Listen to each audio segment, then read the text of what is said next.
Hello everyone, hello बच्चों, कैसे आप सभी लोग। तो यार ये जे एडवांस का जो सवाल है तो इसके अंदर है ना, मतलब काफ़ी अच्छा उन्होंने फ्रेमिंग की है। इसके अंदर फिजिकल प्लस ऑर्गेनिक केमिस्ट्री को उन्होंने यहाँ पे मिक्स किया है और मतलब गलती करवाने की कोशिश की थी। बहुत सारे लोगों ने भी इसमें गलती की, इवन बहुत सारे टीचर्स ने भी। तो बच्चों की तो बनती है भाई, एग्जाम का प्रेशर जो अलग होता है ना, तो वहाँ पे वो चीज़ मिस आउट हो सकती है। तो अपन यहाँ पे वो डिस्कस करने वाले हैं। एक तो स्टार्टिंग में इसका एक मोल का लॉजिक लग रहा था कि 2 यूनिट कंबाइन करती है, और एक यहाँ पे उन्होंने एक आर कंपाउंड था। जब बहुत सारे बच्चों से जब बात हुई ना, तो उन्होंने पूरा सवाल यहाँ तक तो उसको टी तक तो कंप्लीटली सोल्व कर दिया था, फिर वो एक छोटी सी चीज़ मिस आउट कर गए।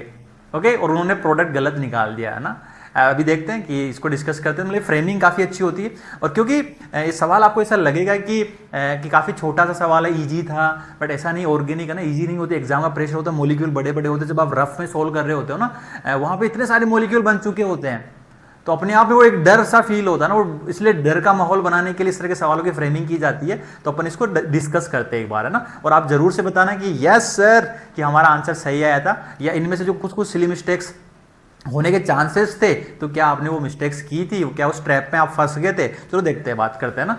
तो इसमें बोला 16 मोल ऑफ एक्स यहाँ पे दिया गया था। उसकी रिएक्शंस आपको है ना अपन बाद में करते हैं, क्योंकि परसेंटेज यील्ड है ना, तो परसेंटेज यील्ड डायरेक्टली आजकल फिजिकल में ना पूछ के वो आजकल क्या करते हैं, ऑर्गेनिक में परसेंटेज यील्ड को रिलेट करते हैं, है ना। तो कई बच्चे पूछते सर परसेंटेज यील्ड का डायरेक्ट सवाल नहीं होता फिजिकल केमिस्ट्री में। मैं बोलता हूँ भाई ऑर्गेनिक जब पढ़ेंगे तो वहाँ पे यूज करेंगे परसेंटेज यील्ड को। ओके, हाँ। तो देखो सोडियम ड्राई ईथर के साथ उन्होंने रिएक्शंस कराए गए हैं। यहाँ पे आपका एल्काइल हैलाइड था, और ये जो कंपाउंड है आपका ना, साइक्लिक आपका है ना, एसिटल टाइप का जो कंपाउंड है।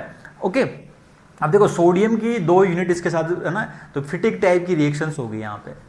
और फिर बाद में हाइड्रोलिसिस कराया उन्होंने, तो ये जो आपका साइक्लिक एसिटल है, ये प्रोटेक्टिंग ग्रुप ग्लाइकोल से बनता है ना। ग्लाइकोल एल्डिहाइड के साथ रिएक्शंस करता है, तो इस तरह का कंपाउंड बनता है, वो प्रोटेक्ट करता है। वापस जब वाटर उस पर ऐड कर दोगे तो वापस से प्रोटेक्टिंग ग्रुप बाहर निकल जाता है और एल्डिहाइड आपको दिखना शुरू हो जाता है। ओके, तो इधर देखो यहाँ से जो कंपाउंड एक्स जो बनेगा, पी क्या बनेगा बच्चे, तो इसमें देखो इसकी 2 यूनिट आपस में कंबाइन करके यहाँ पे जो सोडियम ईथर के साथ जब रिएक्शंस करते हैं, तो फिर ना किस तरह की रिएक्शंस होगी, फिटिक टाइप की ना। दो यूनिट यहाँ पे आपस में जुड़ जाती है, ब्रोमीन ब्रोमीन निकल जाएगा। तो इधर से जो कंपाउंड बनता है, इस वाले केस में जो प्रोडक्ट बनता है बच्चे, वो प्रोडक्ट आपका कुछ इस तरह से बनता है। अब देखो ना, तो ये कंपाउंड हो गया, और इसी से आपको बेंजीन रिंग आपको जोड़नी है, तो ये आपने बेंजीन रिंग जोड़ दी। ओके, और इधर से इस वाली रिंग पे ये आपका एसिटल और बना हुआ था। देखो मॉलिक्यूल क्या है, बड़ा बड़ा सा हो जाता है ना एग्जाम में। ऐसा नहीं है कि भाई सवाल इजी था सर हमें तो, है ना।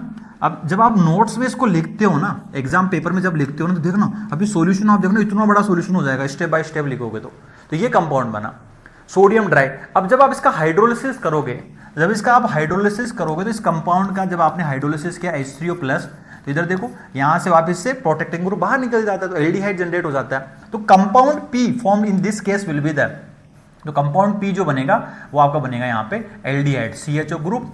ओके, और ये आपका CHO ग्रुप बन गया। हाँ जी, तो this is the compound P, और जिसका मोलर मास आपको 210 दिया गया है, और है ना, ठीक है। तो यहाँ पे इसका मोलर मास निकालोगे तो 210 आपका आएगा। अब नेक्स्ट में जो रिएक्शंस कराई गई है बच्चे NaOH के साथ, है ना, NaOH के साथ हीट कराया गया है, और ये अगेन केनिजारो रिएक्शंस थी। अब ध्यान से देखना ना, NaOH और हीट कर दिया गया, तो इंट्रामोलिक्यूल केनिजारो है, तो एक आपका क्या बनेगा, एल्डिहाइड का एक तो ऑक्सीडाइज होकर एसिड का सोल्ट, दूसरा एल्कोहल बन जाएगा। हाइड्रोलिसिस किया तो कंप्लीट आपका एसिड मिल जाएगा, और H3O+ भी आपको गिवन था ना। अब देखना इतना बड़ा मॉलिक्यूल अगर जब आप पेन पेपर पे बनाओगे तो आपको लगेगा यार कितना बड़ा सवाल हो गया। ओके, तो वो अपने आप माइंड एग्जाम प्रेशर में वो अलग ही लेवल का फील होता है। तो ये आपका एसिड में कन्वर्ट हो जाएगा, CHO COOH में कन्वर्ट हो जाएगा। ओके, और ये वाला जो मॉलिक्यूल है नीचे वाला एल्कोहल है ना, नीचे वाला पार्ट किस में कन्वर्ट हो जाएगा, एल्कोहल में कन्वर्ट हो जाएगा। It will converted into the alcohol, तो ये CH2OH है। ओके, तो now this is compound Q, ये आपका कंपाउंड Q बना है। ओके, अब कंपाउंड Q का अब ध्यान से देखना ना, यहाँ पे डी कार्बोक्सिलेशन उन्होंने किया, हीटिंग कराई है, तो यहां से क्या होगा, डी कार्बोक्सिलेशन करोगे तो आपका CO2 बाहर निकल जाएगा। तो इसलिए स्टेप इसमें लिख दूं मैं डायरेक्टली यहां से, तो एक स्टेप तो ये था, ठीक है। ये आपका यहां से जब इसका हीटिंग करते हैं, जब आप इसको हीट करोगे, सोडा लाइम करोगे, कैल्शियम ऑक्साइड प्लस NaOH के साथ यहाँ पे हीट करोगे, तो आपका CO2 बाहर निकल जाता है। अब आपका CO2 बाहर निकल गया, देखो कंपाउंड बनाते हैं यहाँ पे अपन CO2 बाहर निकाल के, तो ये आपका CO2 बाहर निकल गया यहाँ से, और ये कंपाउंड क्या है, नाउ दिस वन है ना, ये हो गया आपका OH, एल्कोहल हो गया, ठीक है, एल्कोहल हो गया। तो ये जो कंपाउंड बना दिस इज कंपाउंड R, तो ये कंपाउंड आपका R बना है, ये कंपाउंड आपका R बना है।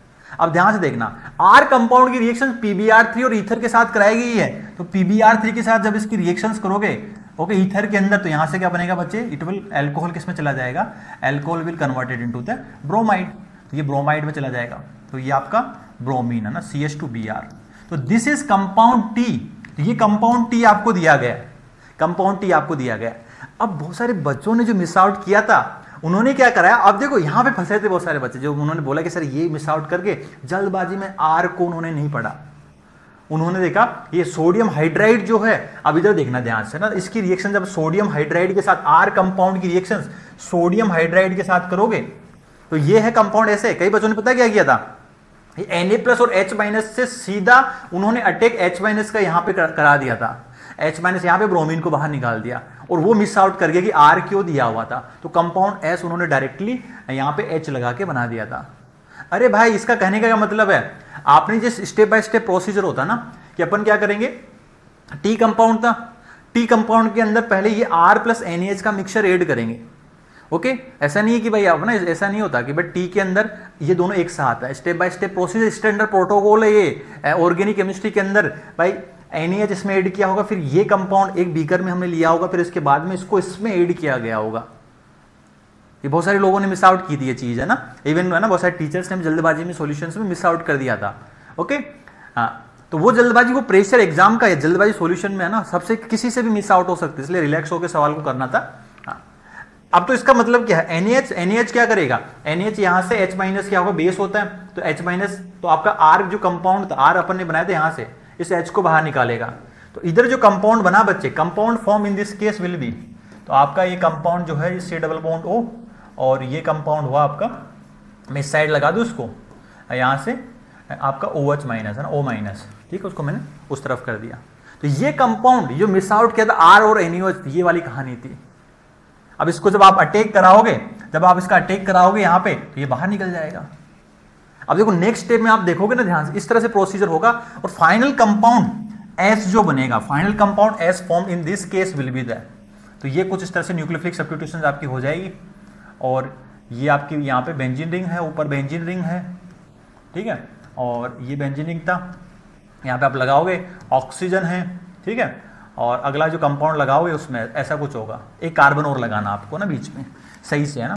तो देखो अब फ्रेमिंग देखो सवाल की यार, आप एक A4 साइज के पेपर पे सवाल को कर रहे हो, अब आप मुझे सोच के बताओ ना, A4 साइज के पेपर पे सवाल को कर रहे हो, और यहाँ पे कंपाउंड हो गया, तो आपको कैसा फील आएगा, क्या सवाल इजी लगेगा, एग्जाम का प्रेशर है, माहौल है, तो ये कंपाउंड फाइनल एस जाएगा। अब देखो यार इधर है ना, इतने बड़े बड़े मॉलिक्यूल जब आप बनाओगे तो अपने आप डर बनेगा, तो इतना आसान मतलब ऐसे नहीं, वो प्रेशर के अंदर है ना। अब इधर देखो इन्होंने क्या बोला है, ये कंपाउंड के 16, देखो और अगली गलती क्या की थी, यहाँ पे 2 मोल कंबाइन करते हैं, तो यहाँ पे कितना आएगा 100%, 2 मोल 1 मोल देता है, तो 16 कितने देंगे, यहाँ पे 16 मोल इसके लिए थे अपन ने, 16 लिए थे, तो इसके 8 मोल आएंगे, सॉरी ये कंपाउंड पी था, तो यहाँ पे आपका 8 मोल आएगा, 8 मोल है ना, तो यहाँ भी 8 मोल आएगा। अब ध्यान से देखना, Q भी आपका 50% था, तो 8 का कितना आएगा, यहाँ पे 4 मोल आएगा। ओके अगेन कंपाउंड R भी 50% है, तो R भी आपका है ना कितना था, 4 का आधा कितना हो जाएगा, 2 मोल आएगा। आपकी T की भी यील्ड आपको 50% दी हुई है, तो ये 1 मोल आएगा, और इसकी भी यील्ड 50% दी है, तो यहाँ पे कितना आएगा आपका 0.5 मोल आएगा, 0.5 मोल है ना। आपको इसका वेट पूछा गया था, आपको इस कंपाउंड का वेट पूछा गया था। जब आप इस कंपाउंड का तो वेट ऑफ एस जब निकालोगे तो उसमें कुछ भी एक भी हाइड्रोजन मिस नहीं करना, तो उसका मोलिकुलर वेट ऑफ एस निकालोगे आप यहां से, molecular weight of S into आप 0.5 से मल्टीप्लाई कर दोगे, 0.5 से यहां से मल्टीप्लाई कर दोगे, तो इसका मोलिकुलर वेट निकालोगे, that will be 350 into half है ना, 0.5 करोगे तो ये कितना आ गया 175। ओके तो ये 175 आपका आंसर यहाँ पे आ जाएगा। Is it clear? तो ये मिस आउट नहीं करना था ना, तो मतलब इसमें गलती जो बच्चों ने भी की, एक तो यहाँ पे मोल में गलती करती, जो मोल को जो सही कर दिया था वो यहाँ पे फंस गए थे, मतलब जो ज़्यादा बच्चों ने बताया सर मोल में कम की हमने, हम यहाँ पे आर को जल्दबाजी में नहीं देखा था। तो आपको जरूर से बताना डिस्क्रिप्शन में यस कि यू डिड है ना कि करेक्टली दिस क्वेश्चन, ओके, और ये आपने को यहाँ पे ट्रैप में फंस गए थे। तो ये सवाल मतलब मैं वो कहता ना, ऑर्गेनिक के कुछ सवाल हम पूरे ऑर्गेनिक को यही नहीं बोल सकते, फ्रेमिंग वो हमेशा वैसे सीक्वेंस में है ना सही से की जाती है फ्रेमिंग ऑर्गेनिक की। कुछ कुछ सवाल, एक दो सवाल ऐसे थे ऑर्गेनिक के जो आपको ईजियर लगेंगे, यहाँ के कंपेरिजन है वो मोर देन वन में कंपेयर करना इतना आसान भी नहीं होता। ओके, तो वो कहते हैं ना ऑर्गेनिक, क्योंकि आप शिद्दत से पूरे साल भर सही से पढ़ते हो ना, वो फील होती है। लेकिन एग्जाम के टाइम में जब आप उसको सोल्व करते हो तो प्रेशर होता है वहाँ पे ना। जैसे कई बार और भी सवाल जो मोर देन वन में, तो उस टेम्परेचर पे यार यहाँ पे एलिमिनेशन होगा कि नहीं होगा जल्दबाजी में, है ना। कई बार एक और सवाल था जिसके अंदर पूछा गया था भाई मोनो, है ना, मोनोसाइक्लिक रिंग ही बनेगी, तो वहाँ पे पता नहीं बहुत सारी पॉसिबिलिटीज होती है ना रिएक्शन प्रोडक्ट बनने की, तो जल्दबाजी में कुछ कुछ चीज़ें मिस आउट हो जाती है। तो ये ऑर्गेनिक का जो पेपर है, ऐसा नहीं कि अपन इसको ईजी कैटेगरी में रखेंगे, है ना। पेपर अच्छा बनाया था ऑर्गेनिक का, ओके, ऐसा नहीं कि कट ऑफ काफ़ी कम जाएगी, ऐसा नहीं है। ओके, हाँ, और कुछ कुछ सवाल जो मेंस लेवल के, कुछ कुछ ऑब्जेक्टिव में वो ऐड करते तो हमेशा ही ऐड करते हैं, जैसे लास्ट ईयर भी था, तो ऐसे नहीं कि कट ऑफ बहुत ज़्यादा नीचे चली जाएगी, ऐसा नहीं है ना। तो गुड पेपर ना, ऑर्गेनिक अच्छी बनाई थी उन्होंने। ओके, और बाकी जो बच्चों ने अपना बेस्ट ट्राई किया है बच्चों ने, बाकी पीवाईक्यू वगैरह यहाँ पे अगर J1 एप्लीकेशन डाउनलोड नहीं तो कर लेना। और आपने अगर आपने आंसर की वगैरह सभी ने देख ली होगी, आपका अच्छा स्कोर आएगा तो कॉन्ग्रेचुलेशन, है ना, उन बच्चों को, आपने अच्छा किया, आप अच्छी IIT में जाओ। और जो बच्चे उनको लगता है कि नहीं सर बहुत सारी चीज़ें इस ईयर में हमारी मिस आउट हो गई थी, या कोई लैक ऑफ कोई रीजन की वजह से उतना प्रिपरेशन नहीं होता, कि हाँ आपने पेपर दिया, आपको लग रहा होगा कि यस सर कि J एडवांस तो क्रैक कर सकते हैं, ऐसी कोई बड़ी बात नहीं है। If you having the infinite potential, तो उनके लिए आपका, है ना, इन्फिनिटी बेच, आपको लगता है कि नहीं मुझे ड्रॉप लेके मैं अगले 7-8 महीने तैयारी करूंगा इस टीम के साथ मिलके, तो मैं आराम से J एडवांस को फोड़ सकता हूं, तो उनके लिए इन्फिनिटी ड्रॉपर बेच है, जिसमें लाइव इंटरेक्टिव क्लासेस है, DPP वगैरह, मेंस प्लस एडवांस की वीडियो सोल्यूशंस यहाँ पे है। इतना मटेरियल आप कर लो तो कोई बुक करने की जरूरत नहीं है आपको, है ना। अगर ये टीचर अगले 7 मंथ्स टीचर्स को जो गाइडेंस दे रहे हैं, जो बता रहे हैं, जो क्लास फॉलो कर रहे हो, है ना, मटीरियल कर रहे हो, PYQs कर रहे हो, तो आपको सिलेक्शन होने से कोई नहीं रोक सकता। मतलब आपको अगले 7 महीने टीचर के साथ बैठ जाओगे तो। ओके बच्चों, और इसके अंदर मेंस प्लस एडवांस की आपकी पूरी टेस्ट सीरीज वगैरह सब कुछ इंक्लूडेड होता है। तो be the part of this batch जो सोच रहे हैं कि सर हमें ड्रॉप लेना है, ओके, लाइव इंटरेक्टिव क्लासेस वगैरह सब कुछ होगी। So okay, thank you everyone for your time, bye bye and take care.